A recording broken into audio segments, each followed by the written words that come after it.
Good evening, everybody. Thank you for coming along to see this talk this evening. So my name is Lloyd, and I'm going to be talking to you about how we look at historical boundaries for the digital age.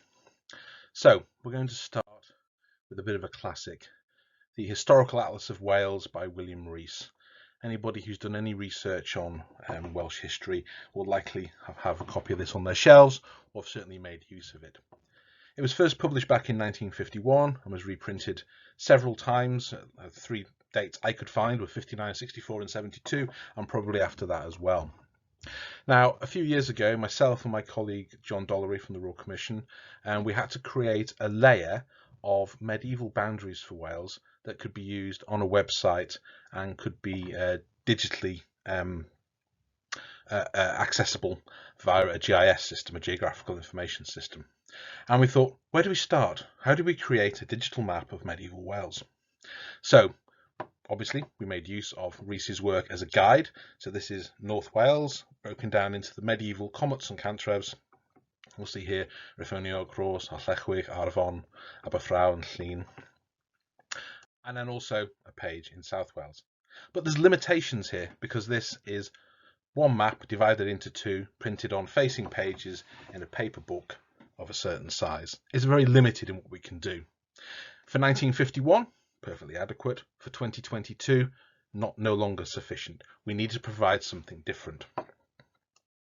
So what we were able to do was to create a digital map of, on the right hand side here we have the cantrefs, left hand side we have chymydau. So how did we do this? How did we create this map and a digital layer? And we had to create it fairly quickly. Now we couldn't go back and draw lines around every single comet and cantref because where are they? What makes up a comet? They're made up of parishes and townships. But where do we get the parish and township boundaries from? And these are some of the things I'm going to be looking at this evening. Now, fortunately, an historic parish data set has been in existence since the late 90s, put together by Ken and Oliver in the late 90s, and we used that as a basis. So that enabled us to merge certain parishes together to create the comet, and then the comets could be merged together to create the cantrefs. Now, it's not perfect. There's all sorts of issues in all the data sets that we've used. And they only give a snapshot. And how did we know which parishes to merge together? Well, we had to use a text written in the mid-16th century in the Penniarth collection in the National Library of Wales, which had a list of which parishes were in which comet. So we used that, merged them together and created this system.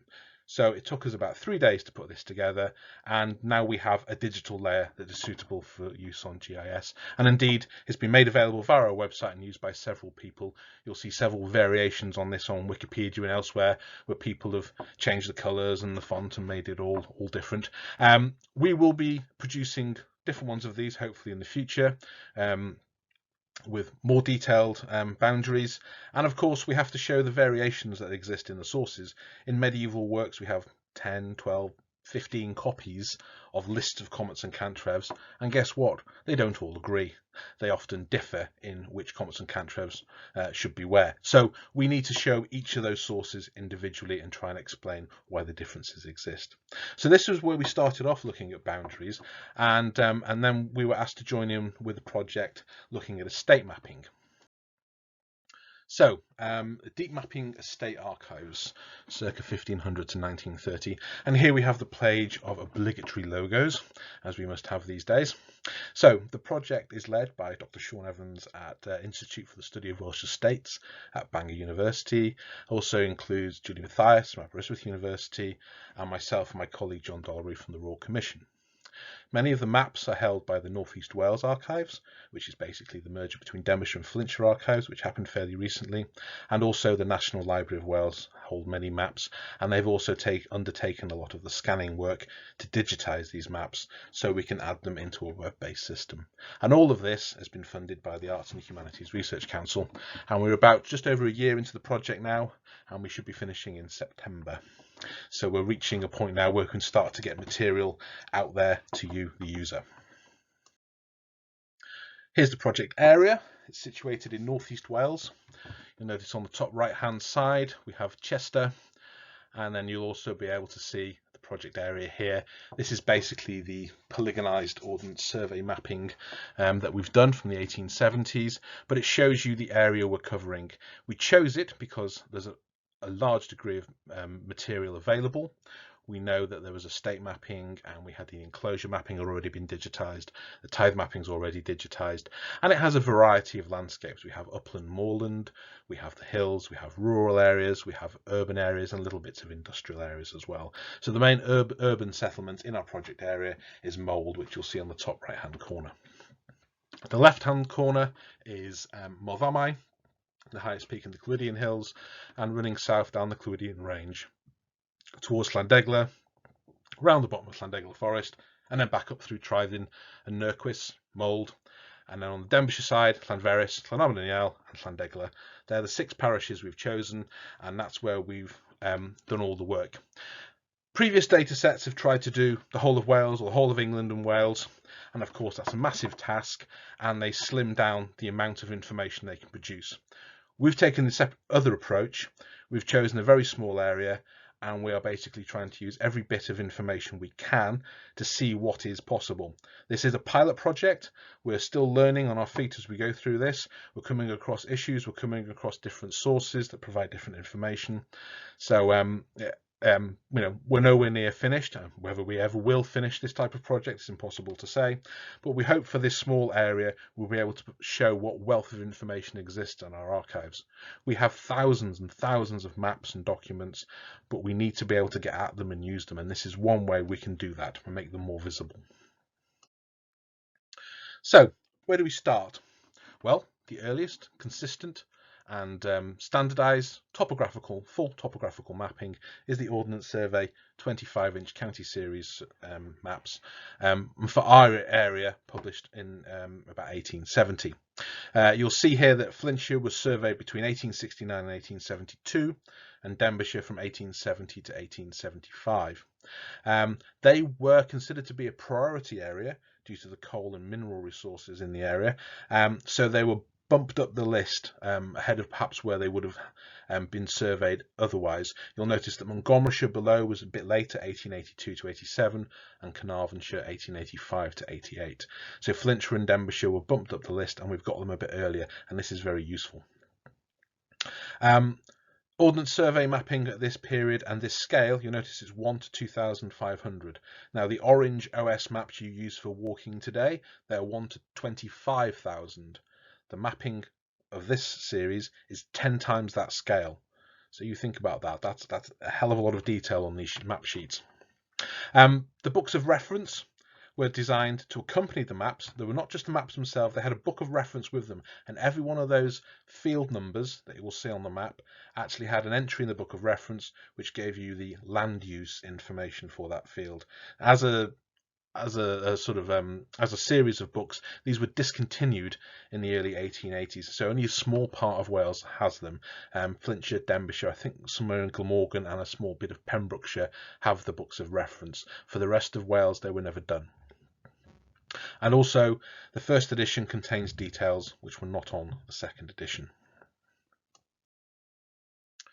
Here's an example of the OS first edition 25-inch map from 1872. This is an area on the Denbighshire-Flintshire border just north of Loggerheads on the River Alyn. So you'll notice here we have this black dotted line. This is the Flintshire-Denbighshire border. I want to quickly point out some of the details here that they included on these maps. You'll notice these little codes. We have FW, basically means face of wall. So the boundary here followed that face of that wall. When it came round here, it was this face on this side of the wall. And then from here, round the rest of the boundary, you'll see 4 foot RH, which means 4 foot from a root of hedge. So you'll notice the boundary is slightly south of the field boundary to the north. On the right hand side, you'll notice the road running north-south, numbered 179. And at the top, you'll notice the building.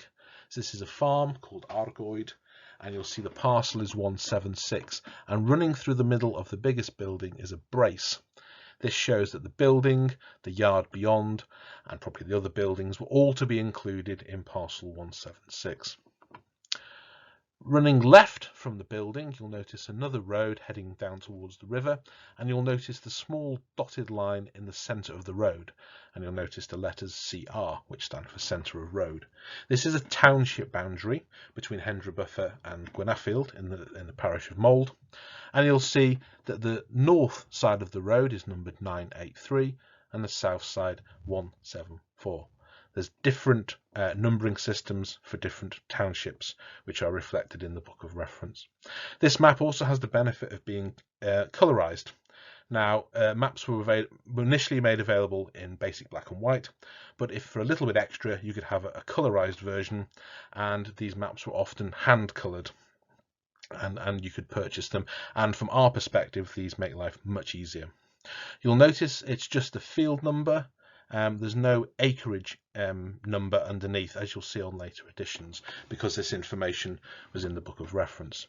I also want to point out the trees. If you look down the side of the road to number 179 and just come in a little bit, you'll see this little lone tree standing on the field boundary. On the first edition, individual trees were surveyed in. That tree has been surveyed into that boundary. And every individual tree you see is actually surveyed in. The woods you see to the bottom of the map, they're just a generic stamp showing it's a big expanse of woodland. But the ones along the road and on that boundary are surveyed in. On the second edition, they've removed our surveyed trees. They're no longer there. It was considered to be too onerous a task, so it was never undertaken again. And they were thus removed from the map, which I have to say, much as we're sad to see our surveyed trees disappear, it does make the map a little easier to understand. Still got the farm Argoyd at the top. You'll notice the parcel numbers have now changed, and you'll also notice that there is no longer a boundary running down the road from Argoyd towards the river. This is because township boundaries were no longer used by the Ordnance Survey after 1888. So the second edition from 1898, the township boundaries are gone. They're no longer in use, and from that point on, they were never really used again in any meaningful way. So our first edition map is very important because it preserves boundaries that are not on later mapping. Here's an example of the book of reference. You'll notice Township of Hendra Buffer, you'll notice the numbers, and then there's the acreage.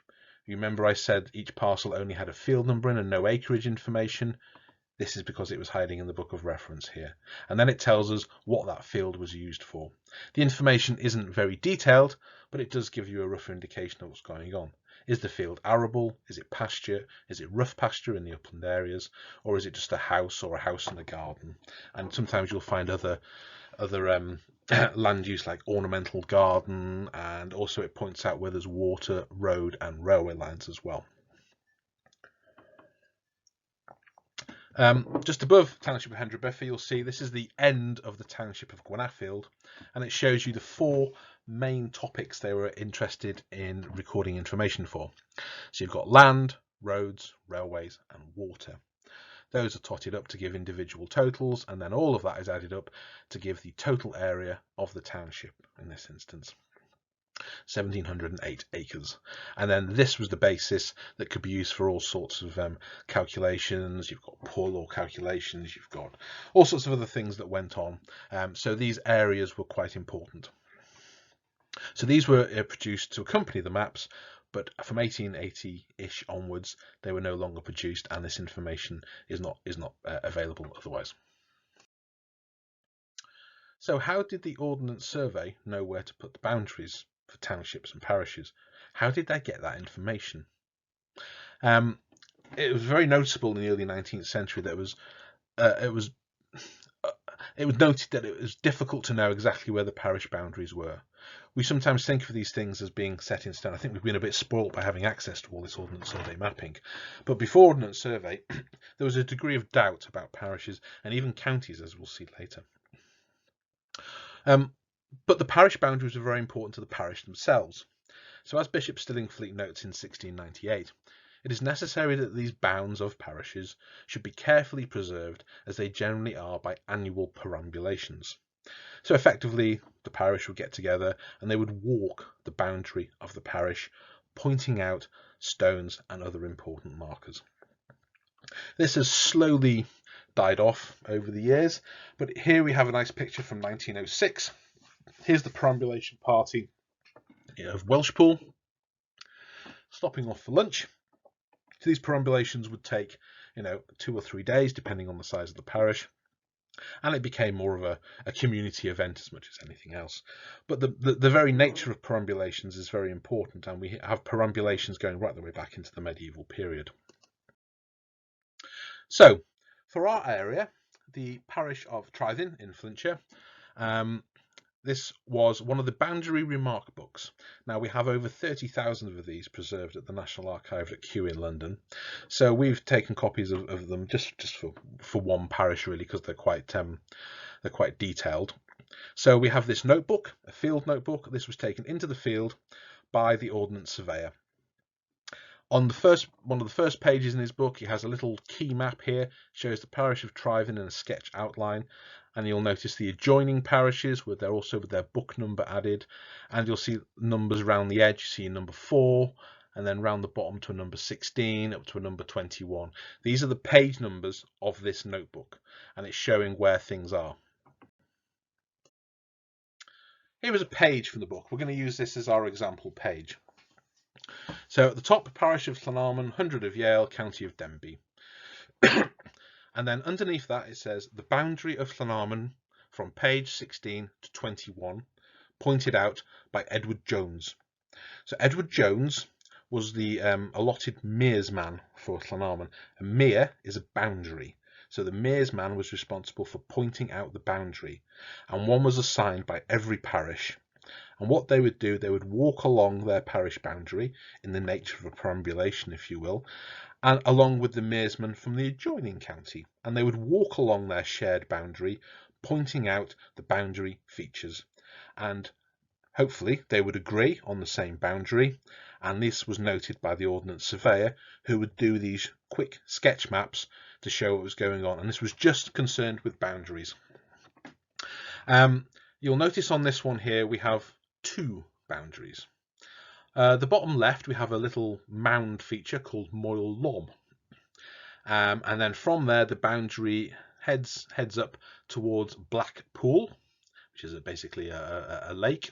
And then it takes a turn, joins, there's a boundary stone near that wall, and then it takes another right turn down to the road. And you'll notice that has red crosses through it. I'll explain what those mean in a minute.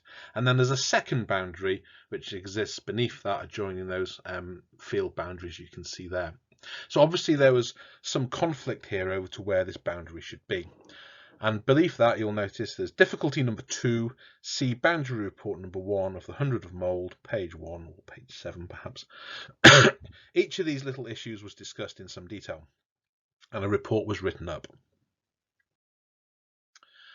I want to show you this little detail off the map. I'll just pop back slightly.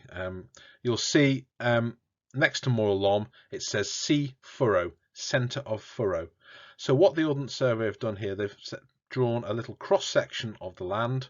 So you've got this little line with a little dip in it, and then the dotted line going into that dip. That is the boundary, and the boundary would follow the centre of the furrow. There is no wall, there is no fence, there is simply a furrow across the land, dug, ploughed in, not exactly sure how it was undertaken, and that was to act as the boundary. So the Ordnance Survey is given a precision to these boundaries that hadn't previously existed, whereas boundary markers would have been pointed out and, oh yes, it goes from there to there to there. This level of precision didn't exist previously. So the Ordnance Survey are giving us down to a few feet now the precision of the boundary. I think this is a very important point to make. I just want to show you this. So on the right hand side we have the tithe map from I think 1838 of Trwyddyn, and you'll see the boundary there along with the Ordnance Surveyor page we've just been looking at on the left hand side. So at the bottom you'll see the mound of Moel Lom, then you'll see the lake, Blackpool, and on the tithe you'll see a stone and then another stone next to the road. And you can see exactly the same one with the red crosses through it on the Ordnance Surveyor sheet on the left hand side. So basically the Ordnance Surveyor has taken a tracing of the tithe map, has gone out into the field and the Mearsmen have gone, no, we disagree with that. We think the boundary runs to the right, as they show there, and therefore the tithe boundary has had red crosses put through it and is not being used as the basis for the boundary on the printed Ordnance Survey map. So all these discussions took place. The Mearsmen, the Ordnance Surveyor, would then produce a sort of sketch map, a sort of boundary map, a very thin strip map just around the boundary of the parish. And then this would be put on public display, probably in the local town hall, civic hall. And the local landowners would come along and they would have to sign off on the boundaries. So it would usually be the big local estate or their representatives would come along, look at the boundary, perhaps compare it with their own estate maps, and then they would sign off on the boundaries in something called a Journal of Inspection. And this then meant that the boundaries were fixed, they were on the printed map, and they have formed the basis of our boundaries ever since. So this is a very important process and done on an absolutely vast scale. It's phenomenal the amount of work that was put in to understanding these boundaries using local knowledge as well, which is quite an important point, I think. Okay, moving on. This is the same parish map of Trythin from 1839. You'll notice our little area we were looking at before is just on the far left. You'll just be able to see the lake. Sorry that the image isn't fantastic. For some reason it's come out a little bit blurry. But this shows the whole parish of Trythin. And I wanted to show you this one because it's a nice example of a tithe map. It has the fields, it has the roads and the rivers all clearly delimited. Sadly, not all tithe maps are equal. They were often undertaken, they were undertaken differently. There was a suggestion they should all be done to the same scale and standard. Unfortunately, that was not followed, and every parish went off and did it in their own different way. So we have a great variety of accuracy and information on these tithe maps.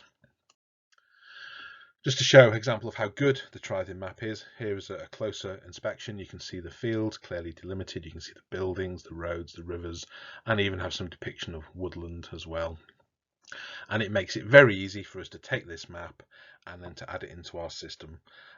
I won't explain in detail what we've done with our system because I'm going to show it to you at the end of the talk, but basically we can add each of these maps as separate layers into the web-based system that then you can access. So this one has been an absolute dream to do, and each number relates to information in the apportionment which tells you the landowner, any tenant they may have, the area in acres, roods and perches, and then also the value and in many instances the land use as well, which makes a nice system linking with the Ordnance Survey as well, so we can see if the land use has changed over time.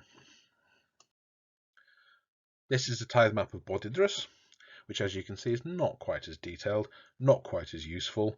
In fact, many of the fields aren't even drawn on the map on the left hand side around Bodidrus. There should be a mass of fields. They're not there. The whole area has just been given a number 1, which means it belongs to Bodidrus, and that's the information you have. We have no individual field data available for this parish. So as a tithe map, this is one of the poorer ones, unfortunately. But it just goes to show some of the variance that there is. Excuse me. Okay, before the tithe, what did we have? What other mapping was available to us? Well, in our project area, we're very fortunate that we have a turnpike road running through the middle of it. So this is the plan on the right hand side. I know you can't see anything. It's a very big map with very, very small information on it. And as you can see, it's only along the actual run of the road. So it's a very thin strip map. I've got a zoomed in version on the next slide. But it's a map of plan describing the lines of an intended turnpike road for August 1822 that ran from the Mold Wrexham Road right the way through to Llandegla is the modern A road today over the top, and also the branch that ran through Granryd and Llanarmon over to the Ruthin Road near the Clwyd Gate. So it's a very large area. So I'll give you a quick zoomed in example here. Even zooming in, you can see how difficult it is to see the information. I don't know who drew this, but it's very, very finely done, trying to fit it on one piece of paper. So on the left hand side, you'll see the River Terrig running from Chrytalog and then you'll see the big red road running up from the river alongside a stream to the top of the page. This river is very important for our purposes because this river is shown to be the boundary between two different townships. The boundaries of townships can be quite difficult to find in any detail, so we're very fortunate in this particular instance. In the zoomed in version on the right hand side, you'll see the join between the two rivers, and you will notice there is text. Now I shall have to tell you what this text is because it's very difficult to read. It says Creigiog Uch Lan, which is the name of the township, and to the right hand side of the stream you'll see the ER, and this is the beginning of Aruris, which is the name of another township in the parish of Llanarmon. Along the roads you'll see little lines on either side. These are where the field boundaries join the road, or the proposed road, and they're all individually numbered, and each of those numbers relates to a book of reference which tells us who owns the field and, more importantly, which township that field is in. So this really helps us to understand the township boundaries. And we'll be coming back to this sort of area of the world in later slides. So please bear in mind Rhutalog on the left hand side. The yellow road is an existing road that has been adopted by the turnpike. In fact, that's part of the enclosure road that was built a few years earlier. But the red road is where the road was proposed. It is not necessarily where it finally ended up, which again causes some problems for us from a georeferencing point of view. We cannot georeference the proposed road, only the field boundaries and the river features, because the road moved. But turnpike maps are an important source and can be very, very useful. Enclosure. In the late 18th and early 19th century, there was a wealth of enclosure acts, parliamentary enclosures, and these were designed for the upland and common areas of each parish to be enclosed into allotments and then to be sold off. There is a wealth of documentation that accompanies each act and a map, which we'll be looking at in a second. This is the Enclosure Award. It's a very wordy document. It explains for example, the sort of formula that you find on each of these is one other allotment numbered 142, for example, containing in statute measure 847 acres, 6 roods and 3 perches, situated on, and then it will give the name, and this is really important. This gives us the name of the common ground or the moorland that was being divided up. So this enables us to reconstruct the extent of each one of those commons and each one of those moorlands that are named. This is really, really useful. And then it says, it gives some description of the boundaries and who it was given to. And sometimes you'll have a value, and sometimes you'll have some other bits of information in there as well. It also describes roads, footpaths, quarries, wells, and sometimes some other features as well, and preserves a whole load of place names that were not used by the Ordnance Survey and therefore tend to have dropped out of use. Here is an example of the enclosure map. Oops, sorry, I forgot to put the reference in properly. All of the enclosure maps for Denbighshire are available online, as are the awards, and they can be accessed through the North East Wales Archive website. Do go and have a look. Email and password to sign in, and then you can look at these maps at your leisure. What we have here is a map of the area just south of between Granrhyd and Rhutalog. What I'd like you to do is focus on the left hand edge of the map where you see the solid line running down from Granrhyd along that road, and then you see a little kick out at the bottom where a bit of a road comes in, and then it runs off the edge of the map. That is the edge of cultivated land. To the west, to the left hand side of that boundary, there are fields, there are enclosures. It is already being cultivated and therefore is not of interest to the people undertaking the enclosure award, hence it is left blank. All you have is the name of the owner, which in this instance is Sir Thomas Mostyn. On the right hand edge you'll see the river on the bottom, and then you'll see another solid line running off the river round Bryn y Hafod T, cross another stream, and that's our stream we had with the turnpike road running up it in the previous slides. And the river and that, as we saw, they join off to the right hand side in the blank area. That is also left blank, and you'll see Sir Thomas Mostyn, Baronet, is also named as the landowner there. The bit between was open land, common land, no enclosures, completely empty. So what the Enclosure Act did was it said we're going to divide this land into allotments. You can see the pecked lines there and creating the parcels, and there's a number in each parcel, and that is noted in the enclosure award I showed you on the previous slide. So many of these following the award within a year or two were constructed, and the transaction had taken place, and many of them are still clearly visible today. In fact, if you're ever in an upland area and all the fields look suspiciously square, chances are they are the result of the enclosure award in the late 18th or early 19th century. The dates vary depending on where you are in the country. You'll also notice that the road has been formalised as well. Now, quite likely there was a track across this area, but what we've had here is the road formalised. There's a wall on either side, and the award actually stipulates that the road should be either 24 or 36 feet wide, depending on the importance of the road. And they are divided into public carriageways and private carriageways. And also you'll find footpaths actually insisted upon in the enclosure award to run across said allotments. And these are the basis of our footpaths that we have today in many instances. So the roads are formalised, they're named.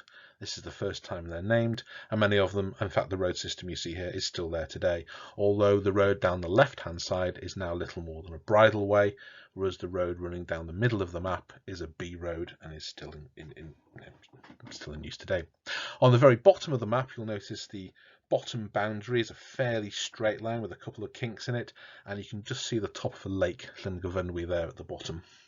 This boundary comes into play on the next slide because that is also a township boundary. So when we can see what allotments were going to be produced, it also means we can then take them off the map because we know they weren't there beforehand, and this enables us to get a clearer understanding of the landscape. One final point on these maps, you'll notice the little red T's that exist on certain boundaries. Basically they denote who had responsibility for that boundary. So if there's a boundary with a little T going into an allotment, whichever owner of the allotment with the T pointing into it is responsible for that boundary.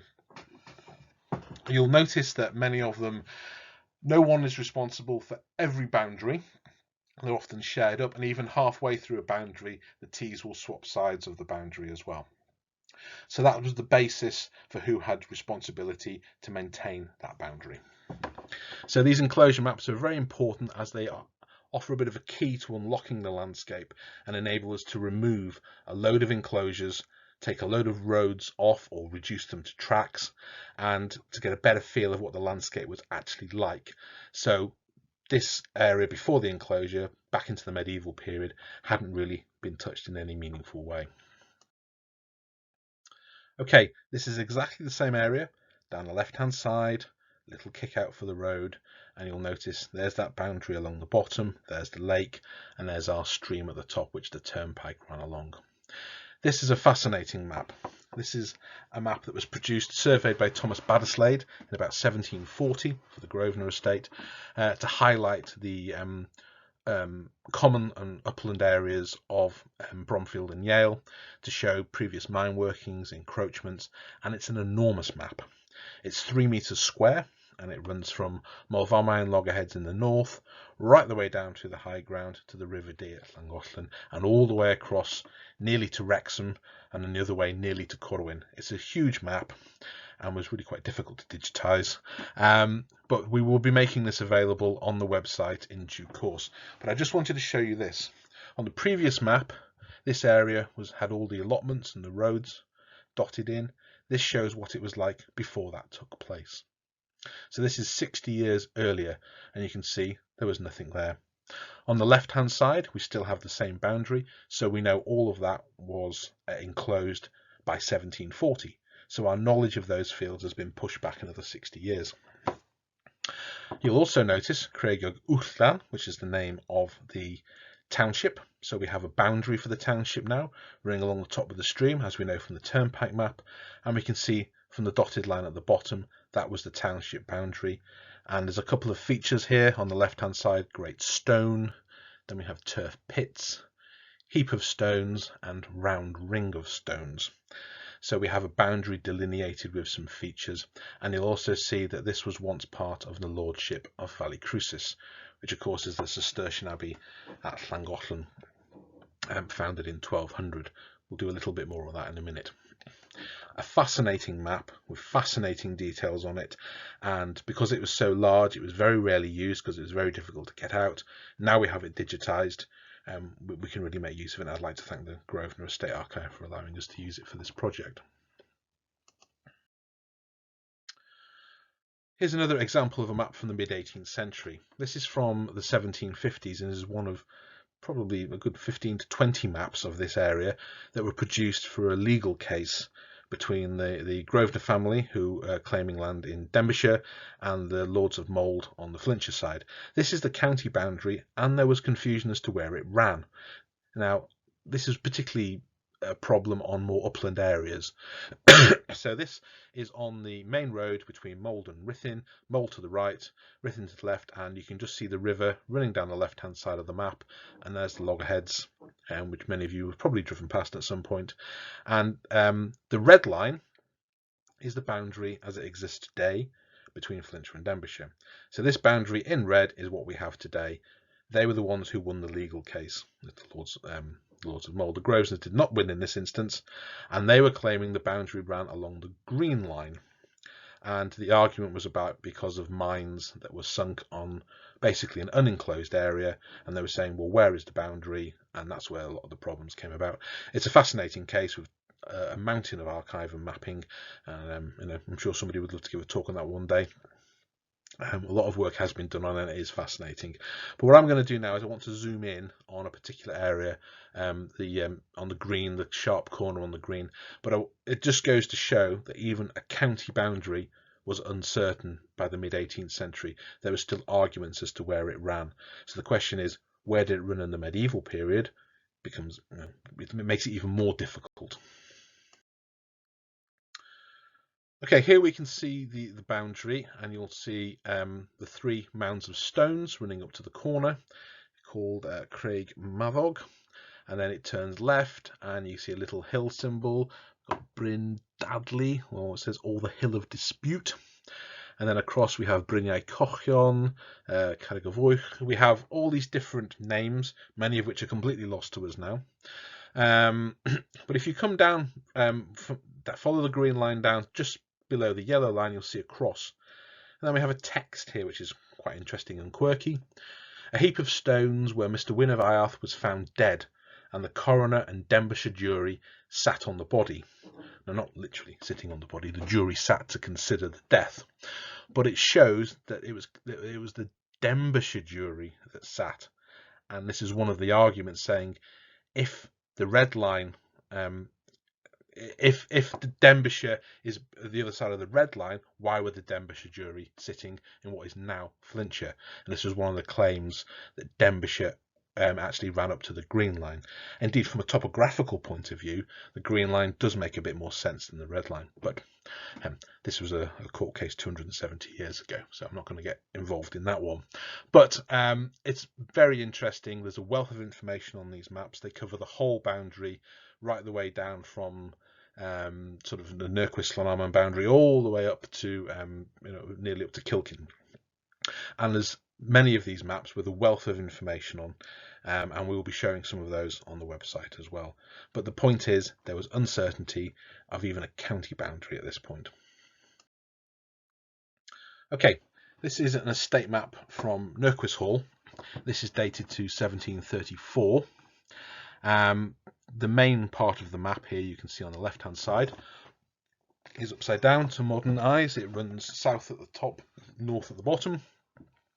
Towards the bottom, between a nice little depiction of surveying tools, you'll see rulers and compasses and set squares. And then is Nurquist Churches at the bottom. The road runs up, across the River Terrig, up into Trythin, and on the left hand side is some of the township of Leeswood. But what you will notice is none of those township boundaries are depicted, none of the parish boundaries are depicted. All that's the concern here is the private property of the estate. So they're the boundaries that they're concerned about, which is perhaps understandable in this instance. So we will now be able to take this map, and as this one has several maps on one sheet, each one of those will be chopped out and then can be, digitally speaking, and then they can be geo-referenced in the correct place on the modern map, so we'll be able to understand exactly where this map is talking about, because it's not always immediately obvious, and in fact there's one or two bits we've really had to try quite hard to try and find where they are, but the bigger maps are very easy to do because the field pattern hasn't really changed a great deal in our project area.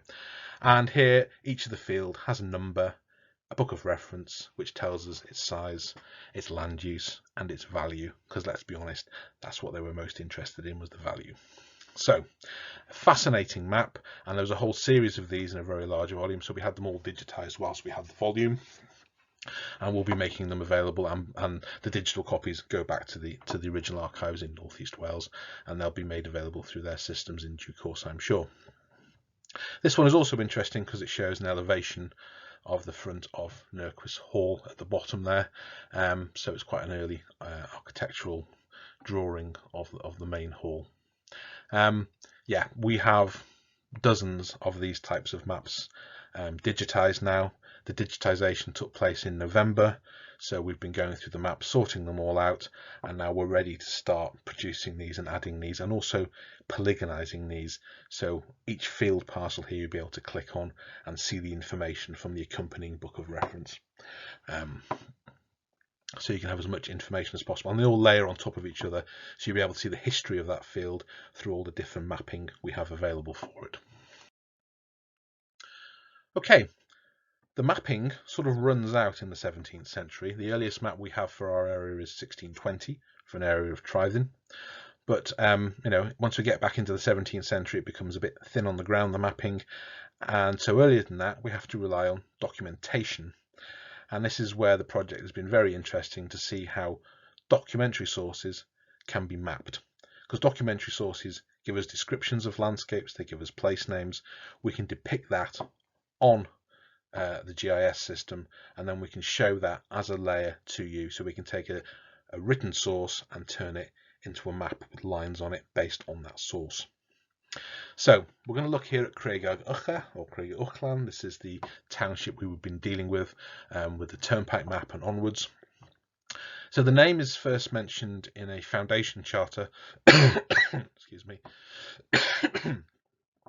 of Valicrucis Abbey, about 1200. You can see there's the Latin text, Craigog cum omnibus terminus pertinientis, Craigog with all its bounds and appurtenances. So it's mentioned in 1200, and it's mentioned in several documents throughout the life of the abbey. When the abbey lands were divvied up at the dissolution in the early 16th century, the landowners often would do surveys of their new possessions, and here we have an example of a description of lands formerly owned by Valicrucis Abbey from 1596. And this talks about the township of Craigog, as we've been looking at. So it says, we made Craigog another township parcel of the said possessions, viz. From Coed Nwy to Alltir Cymbedir, and from thence to Rhyd y Cawrw, and so along to Aber Deall, and from thence to Void Llyn, and so to the lands of John Lloyd of Yale, a squire called Frith Newydd, and from thence to Tir Innis, from there to Coed Nwy aforesaid. So basically it's giving us a textual perambulation of the description of from this description for the township of Craigog Ucha. So I'll just quickly show you the manuscript from which that text is taken.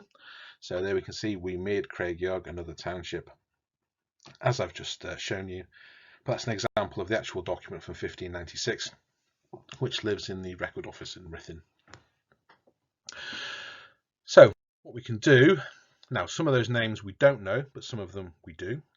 So we know Rhyd y Cawrw, you can see it here. In fact, you can see it in 3 different instances.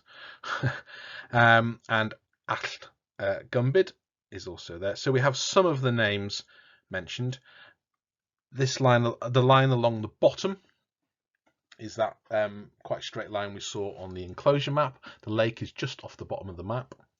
If you follow that along, you've got Allt Gumbid, and then you follow that around and up that little boundary on the left hand side. We know from the tithe map for Craigog Issa, which is to the left, and then the line across the top there is the boundary as given us by the turnpike map. And then on the right hand side we have the red line which runs down the River Terrig, which we know as well from other sources. So from 4 different sources we've managed to recreate the township of Craigog Ucha. You can see Craigog Ucha on the left hand side as the name of an old house, as often the way the township name is preserved in the biggest and oldest house in that area. We can also see, if you remember from our earlier map, we had that distinct line down the left hand side. Here it is marked by the green line, the sort of green lane symbol running from Granrid all the way down past Granrid Farm to the road just above our boundary. And so everything to the right of that and between the river was open moorland, common land, as we saw on that 1740 map. So most of what is there can be removed and you just have open ground.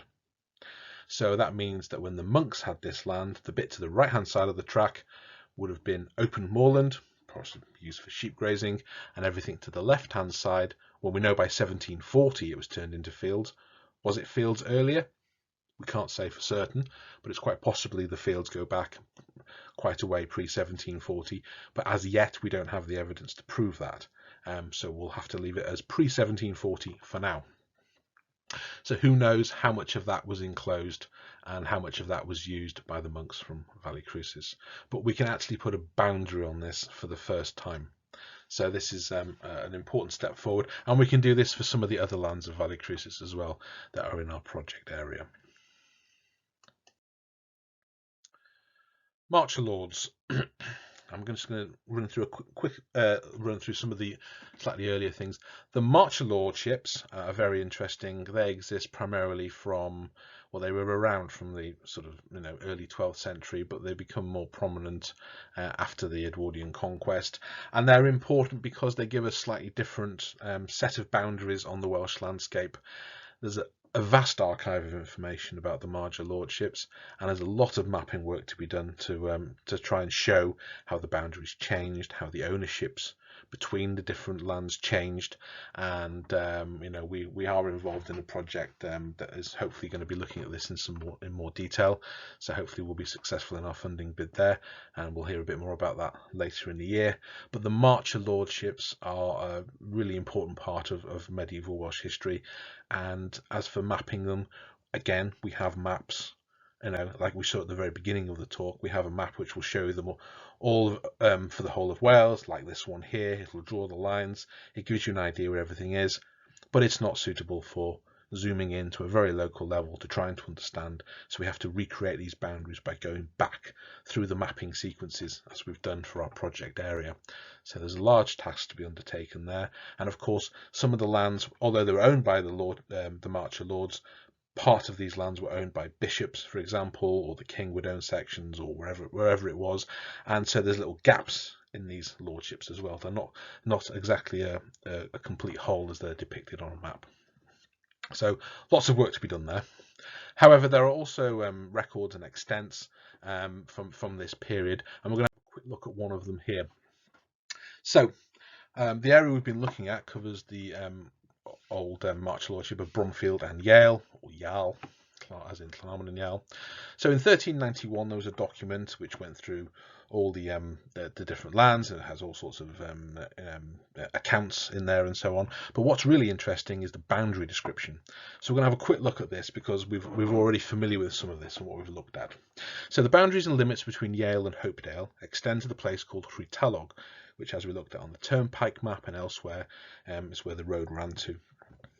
In Bodidrus, this is the name of the township, and we mentioned Bodidrus in one of the tithe maps. On the border of the lordships of Yale and Hopedale, and extending as the recognised limits between the aforesaid lordships, lead to a place which is called Llyndevecht. Now this name has disappeared completely. However, on the next slide we will find some evidence as to where this name is. On the border of the lordships of Yale, Hopedale and Mahalsdale, this is Moldsdale, this is the lordship of Mold. And thus from the said Llyndevecht, beginning at the limits between Yale and Moldsdale, as they extend clearly to the place called Bron-y-Wylfa, Again, this is in Latin originally, so hence some of the spelling is slightly unusual. This is another name that's pretty much has dropped out of use, as so we only know it from documents. And from there, along a little stream. The importance of streams, I can't stress this enough. Streams play a very important role in all of these boundaries, and stream names, many of which seem to have disappeared. As you move up a stream into the uplands, the names start to slowly disappear. But on some of these older documents, we've got names, so we can put those stream names back in, and this is really useful when trying to decipher some of these documents. So along a little stream sufficiently known on the border of the said lordships as far as wneud, which is still in use today and is where that lake was at the very beginning when we were discussing the Ordnance Survey and the tithe mapping. The pool up there, that's Llyn Mneud. And from the said Mneud as the limits between the aforesaid lordships to the summit of a mountain called Moel Lem. You'll remember that is the mound that we were looking at the very beginning of the talk, so we know exactly where that is. And from that place, just as the recognised limits extend through one mountain moor called Waun Brwson seems to be in contention or dispute, to a place called Cestvain in Bwlchwyn. So Cestvain is probably Kistvain, it's probably a prehistoric stone monument, sadly no longer with us. Bwlchwyn, we know exactly where that is because it's named on the enclosure map and it's named on the tithe map. So we've got a couple of sites we're not quite sure where they are. So here we have it, here's Rhitalog, here's the river, and this is the boundary basically we're discussing. So this is Bwlchwyn at the top, here's Mneud, and if we show you on this map, and Vor Lem we were looking at, there's the pool we were looking at with the tithe mapping. Moor Lem is on this little prominence here, and up to here where Kistvain and Bwlchwyn exists up here. So this is the modern map, this is the modern boundary between Flintshire and Denbighshire, and as you can see, it's pretty much following what was described in 1391. So we know where this boundary was 600 years ago. Llyn, where is this name? Now the boundary comes off the River Terrig here and heads westwards, but why there? Let's have a look. So here's another document from the National Library of Wales, Wigfire 1214, says entitled Actual Survey of the Manor of Mold in 1652. And it describes from the head of the River Terrig and so down the River Terrig until we come to Llyn. This is the Llyn of that Latin text. From Llyn westward to up a rivulet that falls into Llyn until we come to a place called Nantes. That is a mention in the Latin. It's not mentioned in modern text, so that's sort of one that exists in a bit of a bubble in 1652. And from thence over the commons until we come to Pwll, again a name that hasn't survived. And from thence along the commons to a place called Foel Lem. We know what that is. That survived. It was on the enclosure. It was on the tithe, but never made it onto the Ordnance Survey, interesting enough, at a place between Tryfan and Llanarmon. So we've managed to find these names by looking at the documents. The combination of maps and documents enables us to give some certainty as to where these boundaries ran. We can go back even further. We're quickly going to go back pre-1283, the Gyngor poetry, the poetry of the princes, also very important because it mentions sites of battles and other things, and in this example it gives us an example of two of the cantrefs of Northwest Wales. So we have here a poem by Ddigidol, the Battle of Bryn Derwin in 1255 between Llywelyn ap Gruffydd and his brothers Dafydd and Owain. And Llywelyn ap Gruffydd was victorious in this, and this was really the start of his reign, pretty much up until 1282. But the poem actually has it on the borders of Arfon and Eifionydd, to vanquish him by Drws Dafnydd. Drws Dafnydd, the door of two mountains. So you can see here we have Bwlch on the left, Mynydd Craig Goch on the right, and we have the name Bwlch Derwin in the middle, and there we have the red line is the boundary between Arfon and Eifionydd as we had it on our list of comets and cantrefs. Of course, this may have moved around a bit, but it shows that the names were in common usage in the 13th century. And also this is a strategic site. You'll notice it's got the main road between Porthmadog and Carnarvon running through it, and also the railway ran through it. So this is a strategic point, which is often where we find these comet and cantref boundaries running through these strategic points. So it's being used in the poetry, and also it's being used in the chronicles. So Brithto Asogion, Chronicle of the Princes. Here's just an example I found very quickly for the year 1165. It tells us that Dafydd ap Owain Gwynedd ravaged Tegengel, which is basically what is now Flintshire, and he removed the people and their cattle with him into Dyffryn Clwyd, which is basically where Rhuthun is. But it shows us that this is how they viewed Wales. This is the divisions of Wales they were comfortable using, and people knew what they were talking about. So we need to get back to that stage and know where these boundaries are. So that's the point I'm trying to make there, really. Very quickly as well, conscious of the time. This is the earliest source I'm going to discuss today. The Book of Llandaf, written probably in the 1130s. It's a very important document. It has a whole set of charters in it. A lot of the charters were used to sort of try and prop up the idea of the Diocese of Llandaff, which was being created, shall we say, at the time. And many of the charters are likely earlier historical charters that have been sort of adapted for the usage of the authors of the Book of Llandaff. But what is interesting is they do name lots of boundaries, and this is 1130, and like I say, the charters may go back even further. So what I've done here is I've highlighted a couple of the names. So we've got Post-ddi, Clutach, and Bet Bryn Bwchelyd, and Blaen Ethrum, and these are names we're going to look at on a map now. So here's the names, here's our map. So Post-ddi is just on the bottom right hand corner where the red and black lines meet, and you can see Blaen Clutach is up at the top of the green line, Bryn Bwchelyd, and then Blaen Ethrum if you go around the top left hand corner. The rest of the charter gives us all of the names right the way round, and what we've done here is we've linked up the names as described in the charter, so we get this boundary for this particular charter. However, you'll notice we have different colour lines. Why have we made the lines different colours? We've made the lines different colours because of the certainty factor. Now, the charter doesn't give you a great deal of information, but for example, when we have a black line, that's mostly running along a stream, which particularly in an upland area really hasn't moved a great deal. So we can be pretty certain that that's what's intended. Then also we have the green line, so you'll notice it has a number 2 next to it, certainty level 2, and we're pretty certain that it runs along a stream, and then the top of it, we're not quite sure where the top of which bit at the very top of the stream they're using for the Blaen top of the stream. So we've given that a 2, so we've been quite comfortable with that, but we're prepared to admit there might be a slight difference to come. A 3, we're not quite, educated guess, following features, and 4, well, some straight lines, and we're rather hoping that we've got that right. But this means that when we come to look at these boundaries, we know where there's an uncertainty. I don't want to draw a boundary and say this is 100% correct. We need to be able to be honest with ourselves and say, well, we think this is where it is, but we're not quite sure. And hopefully as more information comes to light, we may be able to improve the certainty of these boundaries. So this is what we have. This is in South Wales. This is just north of Senny Bridge. So I thought I'd better put something in from South Wales or I'll get shouted at. Okay. So I hope I've shown that everything here is more complicated than it looks. If you want a map of medieval boundaries, to have one piece of paper with a map on it is not going to do. That's not going to be accurate. It's only going to reflect a snapshot at best, and there's a lot of work to do. We still don't fully understand where all these boundaries are.